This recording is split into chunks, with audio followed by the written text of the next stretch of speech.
Bom, vamos falar da convocação da seleção brasileira, né? Por quê? Porque o Endrick foi convocado, como a gente esperava aqui. O Fernando Diniz se torna o primeiro treinador da seleção brasileira a convocar o Endrick com 17 anos. E o Endrick tá jogando um bolão. Essa é a verdade. O Endrick tá jogando um bolão, tá chamando a responsabilidade. Mas a pergunta que eu faço pra vocês, ele merecia ou é só porque foi o Endrick? Porque a boa fase do Endrick também é curta. O Endrick teve aí o quê? 4 grandes jogos, chamando a responsabilidade. Só que ele tem a seu favor o fato de ser uma promessa bizarra, visto como um fenômeno. Se fosse qualquer outro, não teria sido convocado ainda, como não foi o Marcos Leonardo, que está melhor há mais tempo que ele. O Endrick merecia ou foi só porque era o Endrick? Na opinião dos 3. Para mim merecia. O Marcos Leonardo também merecia. Então você decide, meu amigo. O tempo que ele ficou convocando o Richarlison, ele poderia ter convocado o Marcos Leonardo já antes. Ou o Vitor Roque antes da lesão. Ele insistiu no Richarlison, que ele fez umas listas iniciais que pareciam as listas do Tite. Agora é uma lista diferente, é uma lista mais autoral. E acha que merecia também, Mauro? Sim, sim. O modo lateral direito do que jogou... O que jogou nas eliminatórias contra o Uruguai, ele tá machucado? Ele não chamou. Ele não chamou. Ele joga no Girona, né? Ele não chamou. Ele não chamou. Não foi. Jogou de titular contra o Uruguai. Ele não chamou, não. Tá machucado também. Ele chamou, eu acho que ele... É Girona que ele joga, Ele né? saiu da mesmice, você sabe que eu tenho dito isso há muito tempo. A mesmice confiou no jogador, teve sensibilidade de perceber que ele está vendo em campo já, faz tempo, um jogador diferenciado, com corpo de adulto, com boa cabeça. Toda vez que entrou, não decepcionou, nunca foi um fracasso e muitas vezes brilhou. Nas divisões menores, porque o cara tem que começar no sub-12, né? Você tem que observar essas coisas. Ele ganhou tudo que podia disputar pelo time dele, quer dizer, mostrou qualidade e ele percebeu que esse moleque merecia ser chamado. Ele passou para a história. Eu acho que o Diniz passou para a história. Vai estar registrado lá. Esse moleque é diferente. E ele confiou, a meu ver, quando teve a oportunidade, trouxe. Ele nunca foi técnico da seleção brasileira, está sendo agora. Ele trouxe, apresentou. E por isso que eu achei que o Palmeiras, que tinha toda essa joia muito perto, usou pouco. Houve um desperdício de tempo com relação ao Endrick. E insisto, com o poder de fogo que ele tem, e mostrou isso várias vezes, o Palmeiras, nessa reta de chegada do Campeonato Brasileiro, estaria muito melhor. Talvez tivesse até superado, depois desses tropeços todos, o time do Botafogo. Então, o Palmeiras pecou em não usar mais o Endrick. E muito bem, acertou, correta decisão do professor Fernando Diniz em trazer, nesse momento, o Endrick. Tomara, e agora para tirar, assim, um final de ano espetacular, que ele coloque pelo menos 10 minutos para o Endrick jogar contra a Argentina dentro do Maracanã. É isso. Em vez de mandar para a Disneylândia, ele pode mandar para o Maracanã. Mauro, a gente falou também, né, do Marcos Leonardo, né, porque o Endrick foi convocado o João Pedro, que tá na Inglaterra, foi o Bruno que falou, ou o Flávio, né, eles falaram, é bem capaz, acho que foi o Bruno, que ele convoca o João Pedro, ele gosta muito do João Pedro, o Bruno falou isso aqui. Foram 5 jovens, né? Não, mas o João Pedro ninguém esperava, tirando o Bruno que falou aqui, ele falou, ele gosta do João Pedro. Ele gosta do jeito que o João Pedro joga. O João Pedro tá jogando na Inglaterra. Ele tá jogando bem na Inglaterra. Agora, tem também o Marcos Leonardo. O Endrick merecia mais essa convocação do que o Marcos Leonardo, na sua opinião, Mauro, e também pro Vamp essa pergunta. E a injustiça o Marcos Leonardo não ter sido convocado? Eu acho que ele poderia ter chamado os dois já nessas 3 listas aí. Não acho que é uma questão de ter um ou outro. Poderia ter tido os 2 jogadores convocados em dado momento, mas... Não chamou o do Santos, agora chamou o Endrick. Acho que um não anula o outro. Aliás, As eliminatórias sul-americanas são facílimas, né? O Brasil vai se classificar, mesmo que tropece aqui e acolá. Então, esse é um bom momento, você geralmente costuma ser um momento aproveitado para você dar experiência, observar jogadores, ver como é que você sai na seleção, né? O Endrick daqui a alguns meses vai estar jogando. Ele pode ter o ataque do Real Madrid, o ataque do futuro já nesses jogos aí. O Rodrigo, o Vinícius e o Endrick de centroavante, que poderão formar um trio no Real Madrid, deverão formar, acredito, no futuro próximo. Talvez no ano que vem já tenha jogos. Não digo que o Endrick chegue e seja logo titular, mas pode acontecer de algumas partidas eles se reunirem ali os três em alguns momentos de jogos e tal. Então, acho normal, o garoto é acima da média, tem que levar mesmo. Mas o Marcos Leonardo também é muito bom, o Vitor Roque também é muito bom. E o Brasil procura aí jogadores da posição já há algum tempo, né? Então, acho que uma coisa não anula a outra. Eu poderia ter chamado os dois até. Agora, tem o seguinte, né? Essa data FIFA, ao contrário da data FIFA carne assada lá do começo, né? Essa é carne de pescoço. É Bolívia fora e Colômbia fora, perdão, e Argentina no Maracanã. Então é outro papo. E aí, Mauro, só volta em março, né? Do ano que vem para enfrentar Espanha e Inglaterra. Em março. Em março do ano que vem. Olha, a gente está mostrando aqui os convocados. A gente tem Alisson, Ederson e Lucas Perry. Bom, acho justa, mas acho que o Perry está numa má fase, tá? Eu não acho que o Perry esteja numa boa fase, mas pelo brasileiro inteiro que ele faz, foi convocado. Daqui a pouco a gente vai falar de todo mundo. Não vai jogar mesmo? Quê? Não vai jogar. Não vai jogar. É mais uma premiação, né? Fica lá e tal. Ó, aí nas laterais, Carlos Augusto, Renan Lodge e Emerson Royal. Temos aí os laterais. Vocês querem comentando posição por posição? Não, me surpreendeu não tá o Ian Couto. O Ian Couto, achei que estava machucado, até estava olhando com o mal daquele. Jogou no final de semana pelo Girona e não foi convocado, né? Saiu de titular contra o Uruguai. Foi elogiado, né? É só que ele... não tá. Goleiro, vocês acharam normal? Pra mim, normal. Normal. O Emerson Royal volta pro lugar do Danilo. O Danilo é cortado. Não tá jogando na Juventus, ainda tá machucado. Também tava olhando. E o Couto é titular. O titular não foi convocado. Foi até bom você lembrar, Vamp, que eu lembrava da história. Eu espero que não seja porque o Ian Couto falou que o ídolo dele é o Daniel Alves. Que gerou toda uma polêmica isso na época. E não tem nada a ver o moleque ter um ídolo que inspirou ele a jogar. Mas deu muita polêmica. Deu, sem dúvida. Deu muita polêmica. Não, sem dúvida. Nós falamos aquela situação, e ele jogou bem. Né? Por que ele foi tirado? Eu nem lembrava. Aí o Vamp falou... Eu lembrava que tinha alguma polêmica com o Ian Couto, mas não tem nada a ver também o garoto falar que o ídolo dele... Não, é que muita gente questionou. Misturou, mas o garoto até se desculpou depois. Claramente ele falou do futebol. Claro. Não, eu falo assim, só na posição assim, não questiona assim, porque o cara é titular contra o Uruguai, o reserva é convocado e o titular não é. E ele jogou mal o outro jogo? Teve um outro jogo depois. Não tô falando isso, se jogou mal ou não, perdeu do Uruguai. Tô falando que você sai de titular, o reserva é convocado e você não é. E o reserva, ele foi convocado porque o Danilo, tô falando do Royal, né? Que o Danilo se machucou, o Royal chega depois. Mas não dá pra falar que foi por isso. Mas se foi, que papelão do Diniz, na minha opinião. E o Royal reserva do Tottenham, né? Vai o reserva do Tottenham. O Royal reserva. Ontem entrou no jogo, veio do banco. Mauro, questiona alguma convocação por enquanto? Laterais e goleiros? Eu só achei curioso que ele tem 3 jogadores só para as laterais. Com o PP. Ele está contando com o PP como... Mas eu estava olhando lá, o PP tem jogado mais à frente. Mais na linha de meias ali, até mais à frente. Nas escalações recentes do Porto. Embora já tenha jogado também. Lateral. E ele vem se destacando muito no Porto, né? Pois é, mas está jogando mais à frente. Mas pode jogar ali, talvez. Enfim. Mas é curioso, né? Assim, que ele conte com um jogador que não vem jogando sempre na função como opção para esse setor. Mas ok, também não vejo problema, não. Ó, aí a gente vai para zagueiros. Você tem Bremer, Gabriel Magalhães, Nino e Marquinhos. O Nino, que é um cara que ele confia, é o capitão dele no Fluminense. O Nino, provavelmente, depois do Mundial, deve estar indo pro Nottingham Forest. Pro Nottingham Forest. Nottingham Forest. Ó, outro que deve sair é o André, né?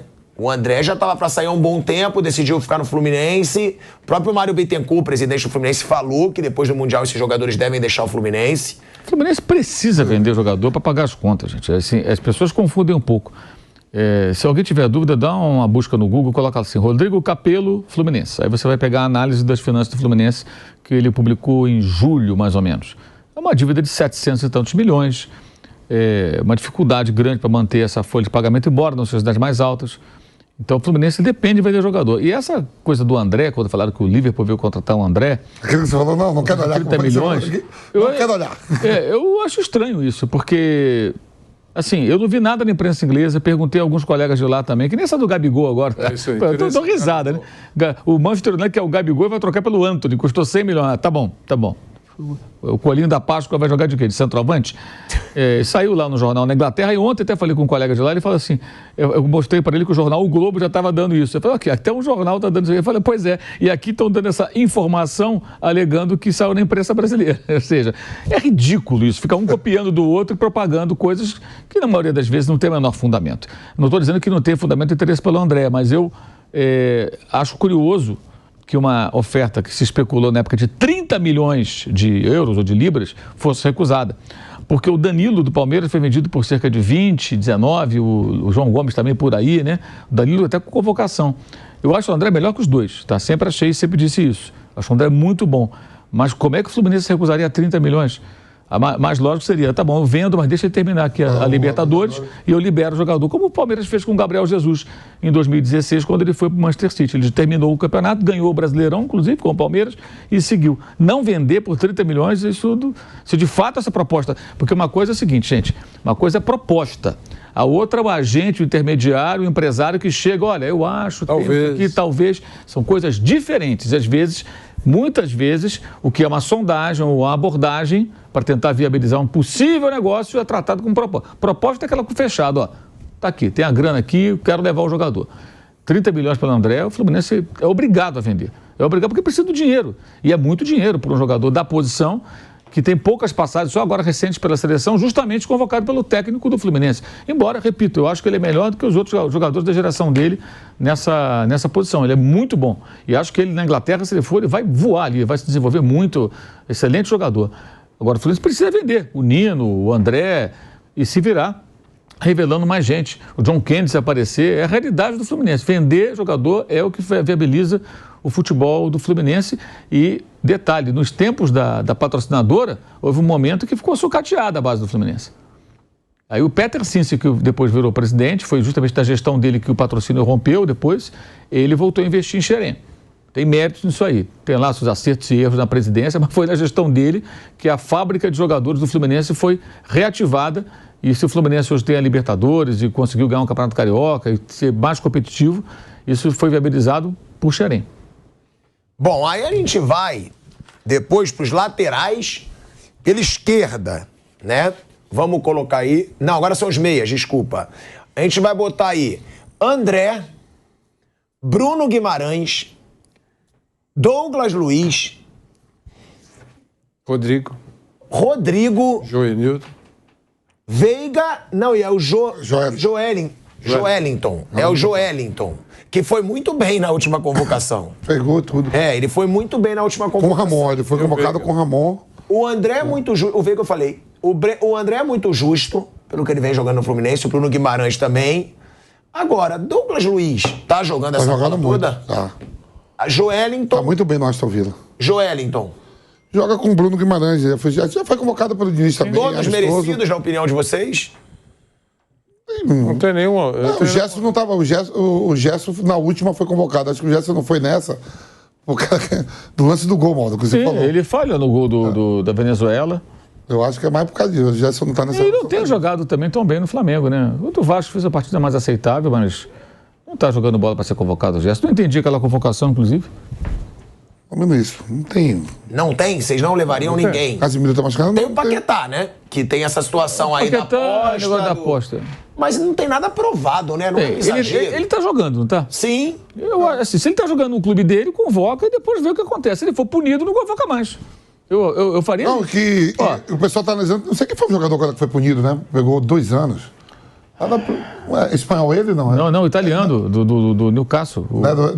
Foi condenado agora, né, Mauro? Tonali. 2 anos, né? Tonali. E ele tá jogando, não foi condenado, não foi julgado. Eu não teria problema. Eu também acho isso meio sem Ele não sentido. foi julgado ainda, né? Ele está sendo investigado. Eu acho que a CBF deveria adotar o seguinte: enquanto ele não for julgado lá na Inglaterra, onde ele joga, lá onde está correndo essa história, ele é convocado. Se provar que ele cometeu uma irregularidade e for punido, ele não joga. O jogador agora A suspensão, obviamente, O jogador foi não joga. punido agora, esse jogador aí do Newcastle. E ele, pra mim, é melhor que todos os que estão sendo convocados aí. Ele joga...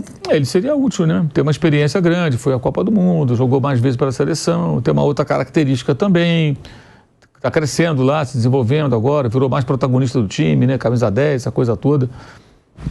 Ó, vamos ouvir o que o Fernando Diniz falou sobre essa situação do Paquetá, né? Porque ele diz que ele seria incoerente, porque ele já não convocou da outra vez, azar. Ou então se corrija. Ó, fui injusto da outra vez, porque ele está sendo investigado, ele não é julgado, está sendo convocado Naquele agora. momento não se sabia muito bem o que ia acontecer. É. Agora ele está jogando, já passou um tempo, ele está jogando. Eu acho que é um outro momento, ele poderia, mas aí, enfim, é a escolha dele. Vamos escutar aí o que disse o Fernando Diniz.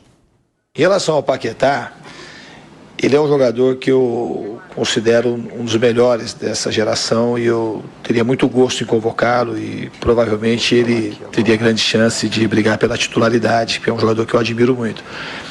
A investigação para a gente, ela está no mesmo cenário, pelo menos que chegou para a gente até agora, que está no mesmo ponto. Ela não foi encerrada, então não teve nenhum fato novo, porque se eu convoco, provavelmente vocês iam me indagar por que você convocou e por que não convocou antes. Porque por enquanto, está pedindo mais tempo para investigar.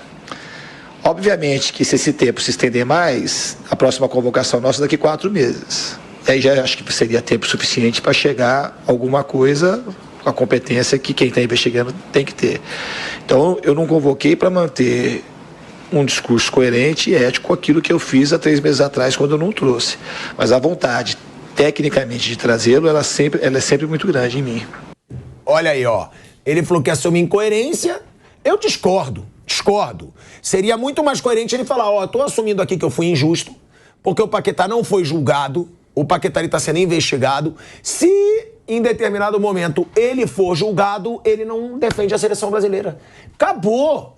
Não tem mistério, mas aí fica esse negócio, eu vou ser, não vou estar sendo racional, não vou estar sendo... Não, aí não. Aí eu discordo, incoerente. Nada de incoerente, o Paquetá merecia estar nessa lista. A gente vai para um break na Rádio Jovem Pan, seguimos no YouTube.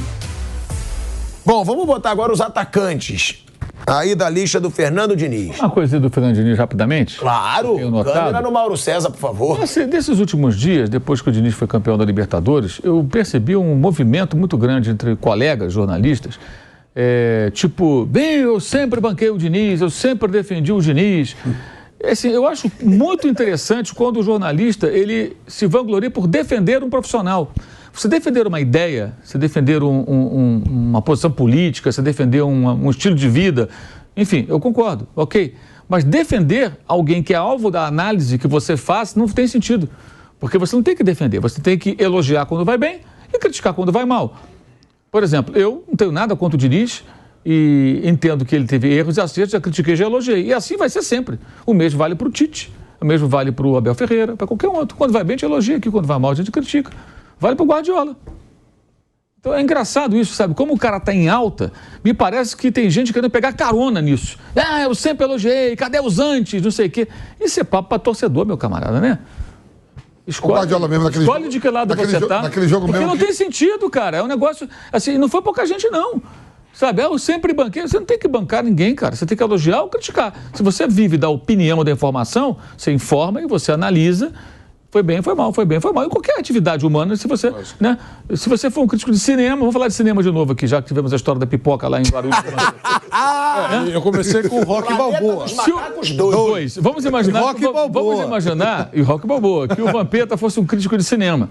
Ele poderia elogiar Planeta dos Macacos 1 e achar o 2 ruim. Né? Eu sempre banquei o filme, o diretor, não, ele gostou de um, não gostou do outro, é assim que funciona, gente. Então, só um rápido parênteses, isso tem me chamado a atenção, porque continua pipocando lá em casa, sabe? Sabe o que é isso? É que nem o cara lá, o bobo lá que faz selfie para aparecer no vídeo, ao invés de curtir o momento em que o time dele pode fazer um gol e tal, as pessoas querem se inserir na história. Então, hoje tem jornalista que quer fazer parte, ele não quer relatar a história como deve ser, ele quer fazer parte. É que nem o setorista que, quando o time é campeão, ele comemora. Eu também fui campeão de nada, meu irmão. Você só cobriu o clube. Você viu isso, Vanderlei? Pô, o cara, né? O cara acha que ele não faz parte. Quando o Vampeta foi campeão pelo Corinthians, ele foi campeão. O repórter corintiano que cobriu o Corinthians foi campeão de nada. Eu vou mais além. Ele só cobriu o Corinthians. Eu vou mais além. Dirigente. Eu já vi dirigente na porta do túnel, na porta de vestiário, time voltando de uma vitória, por exemplo, tão cansado na porta, como o centroavante. E põe na mão, eu perto, com o microfone, você imagina, põe a mão no ombro. Foi duro, Raio. Eu falo, o dirigente, tá bom aqui. Foi duro, né? O quê, cara pálido? Foi duro o quê? Jogou com quem? Demais, cara. De volta, hein? Demais. Na Rádio Jovem Pan, agora na rádio e no YouTube, Vander. Era isso. O Mauro estava fazendo uma abordagem aí dos elogios, tipo assim, como se fosse um gol de placa, a vitória do nosso querido Fernando Diniz. Para ele foi extremamente importante, porque ele cansou de ouvir nessa caminhada. Ganhou o quê? Você joga diferente, seu time é arrojado, é atrevido, joga para frente, joga bonito, mas ganhou o quê? Esse título, sem dúvida, coloca o Diniz num outro degrau. É importante, é a principal competição do continente. Mas tem muita gente que parece que jogou junto. É isso que eu brinquei com o Mauro, dizendo que alguns dirigentes ficam na porta do vestiário quando o time retorna, depois de vencer uma partida difícil, e ele para falar para o centroavante, por exemplo, que foi um jogo difícil, ele fica ofegante, igual o centroavante que acabou de jogar 200 minutos lá. Foi duro, hein, rapaz? Foi duro o quê? Não foi duro pro time dele. O cara não joga, não faz gols, não faz nada. Então é muito interessante isso. Foi isso que eu quis dizer. Bom, vamos agora para os atacantes, né? Da seleção brasileira, que é aí que tem as grandes surpresas. A primeira delas, Endrick, 17 anos convocado para a seleção brasileira. Gabriel Jesus, que o próprio Bruno e o Flávio falaram aqui que o Fernando Diniz gosta muito do futebol do Gabriel Jesus. Martinelli, do Arsenal. João Pedro, hein? João Pedro, do Brighton, também é uma baita surpresa. Ex-Fluminense. Paulinho, do Atlético Mineiro, que é o artilheiro, né? Do Brasileirão, ao lado do Tiquinho. Tem aí o PP, Rafinha e Vinícius Júnior. Cara, todos se você jovens. for pegar PP, Paulinho, Endrick e João Pedro, são surpresas. É o Fernando Diniz ousando. É isso aí. Né? Saiu da mesmice. O Fernando Diniz agora, ele mostra, vai ver, ele ganhou confiança com o título da Libertadores. Não, porque eu acho que acho que a relação já devia da seleção devia estar pronta antes da Libertadores, não? Também acho que sim. Vocês acham? Eu acho que o desempenho nos últimos jogos foi ruim e ele, de repente, resolveu dar uma renovada de verdade. É verdade. Eu só acho que, assim, o importante é entender o seguinte, o resultado para ele também é importante para ele ter tranquilidade, né? Embora a classificação naturalmente vá acontecer. E são dois jogos mais difíceis, né? Colômbia fora e a Argentina no Rio de Janeiro, no Maracanã. Então, jogos mais complicados. A Argentina é um time pronto, é o campeão do mundo. O Brasil deve acampar por essa convocação e com uma equipe bem nova, sem conjunto. Então, eu acho que vai ser importante que ele consiga... Assim, eu acho fundamental que entenda é o seguinte... Outra coisa também que esses que pegam o cara no Diniz falam, não, mas o Diniz tem a sua forma de jogar, ele gosta de agrupar jogadores no setor do campo, tá bom, funciona no Fluminense, pode funcionar aqui ou acolá. Mas, gente, na seleção brasileira você convoca jogadores, então você tem que explorar o potencial dos melhores jogadores e não torná-los refém do seu sistema de jogo. Eu não consigo entender que um convocador, um técnico que convoca... Ele, sabe, porque no clube é diferente, você trabalha com o que você tem. Todo dia, né? Aí você desenvolve ali também, eu vou jogar assim, é o que eu consigo fazer com essa turma aqui. Na seleção você pode escolher. Então, se você tem Rodrigo, Vinícius e Endrick, por exemplo, que vai ser do futuro, tudo indica o ataque do Real Madrid, você vai colocá-los dentro do sistema de jogo que você gosta ou você vai fazer com que eles joguem o máximo possível da maneira que eles ficam mais confortáveis? Ainda mais sem tempo para treinar e para assimilar uma série de situações que você precisaria de tempo, né? No máximo 2 dias e ele pode usar. O que ele pode usar? Pode usar o talento do treinador, dele, de qualquer um, que naquelas poucas horas que tem, Ele não joga mais. Dizer mais ou menos o que eles podem fazer, aqueles caras em campo. O professor, é isso que eu acho. Ele não joga mais eliminatórias, né? O Diniz, né? Só esses 2 jogos, depois tem amistoso e a Copa América, né? Teoricamente. Só esses agora. Se o Ancelotti não tem mais jogos de eliminatória para ele, né? Sim. Esses 2. Eu acho que ele fez muito bem em chamar esses garotos todos, porque seguramente, um pouquinho para frente, se viesse o Ancelotti, ele olharia para esses caras. Então, por que deixar para o outro? Se o cara está jogando bem, leva. Toda hora a gente bate, o Mauro bateu hoje, bate toda hora na tecla. O time já está classificado, cara. A chance de não participar da Copa de 2026 é 0, não tem nada. Vai. Então é a hora, ele pode fazer o que quiser. Traz o cara, vai que essa molecada deu um raio de luz, não é legal? Agora tem que ter uma estratégia de jogo para essas 2 partidas bem pensada, né? Especialmente o jogo da Argentina, né? Que é um jogo no Rio, contra o campeão do mundo, o Messi vai estar em campo, né? Agora, tem outra coisa boa, eu acho que é bom, assim, ele ter a chance de trabalhar sem ser refém do Neymar. Porque, infelizmente, o Tite era refém do Neymar e o Diniz também entrou na seleção para ser refém do Neymar. Eu acho que nenhum técnico tem que ser refém do Neymar. O Neymar, ele é um cara talentosíssimo, que era para ser hoje um dos maiores jogadores do mundo na idade dele aí, com 31 e tal, poderia estar, né, figurando, mas ele não é, ele hoje é um jogador secundário, gente. Tivemos aquela premiação chata na semana passada, melhor do mundo, ele nem é lembrado. Não, porque está machucado. Não, porque está machucado, não, ele nem é lembrado, porque ele não faz parte mais daquele grupo, daquela elite, não faz. Ele está lá no futebol saudita porque na Europa ele não teve nem mercado nos grandes clubes. E aí o Brasil fica sempre dependendo do Neymar, tendo que jogar para ele ficar à vontade, o jogo que lhe favorece. Eu acho que isso acabando, pode crescer o Vinícius, pode crescer o Rodrigo, pode entrar bem o Endrick amanhã, o Marcos Leonardo, outro desses meninos, o Martinelli, que está muito bem. Tá jogando bem, hein? Esses caras podem ter oportunidade de serem mais protagonistas e não terem que ficar... O Gabriel Jesus, por exemplo, jogou Copa do Mundo em que ele era quase um secretário do Neymar. Ele volta, ele marca, sim, porque o Neymar... Isso é já em 2018. Há quanto tempo isso? Sabe? Aí quando o Neymar voltar da contusão, se encontrar um time mais formado e também um técnico mais cascudo lá na frente, se vira o italiano, né, como a priori virá, ele já encontra o cenário, de repente, não tão favorável para ele. A seleção tem que ter o Neymar, não o Neymar ter a seleção. Olha aí, ó, então, todo mundo então concorda com essa convocação, né? Tava faltando um treinador ousado para mudar um pouco. Eu achei legal. É legal, tem que trazer cara nova. Fim da mesmice, toda hora. Vai sair convocação amanhã. Você vai mudar é a mesma lista. Eu acho que cansa isso. E o Brasil, então, ele está tão confortável, né, Osmar? O time está classificado, ele pode fazer coisa diferente. Se perder alguma coisa, vai perder uma partida ou outra, não vai ser uma tragédia. Ele pelo menos colocou alguém que se destacou, está sendo justo, está tendo merecimento de jogador que está atuando no futebol brasileiro, poderia ter trazido outros, é verdade. É a hora de fazer isso. Foi muito boa, eu achei muito boa a convocação, você pode mudar um ou outro nome, mas aqueles mais antenados entendem que o técnico tem a decisão na mão, ele é que vai escolher.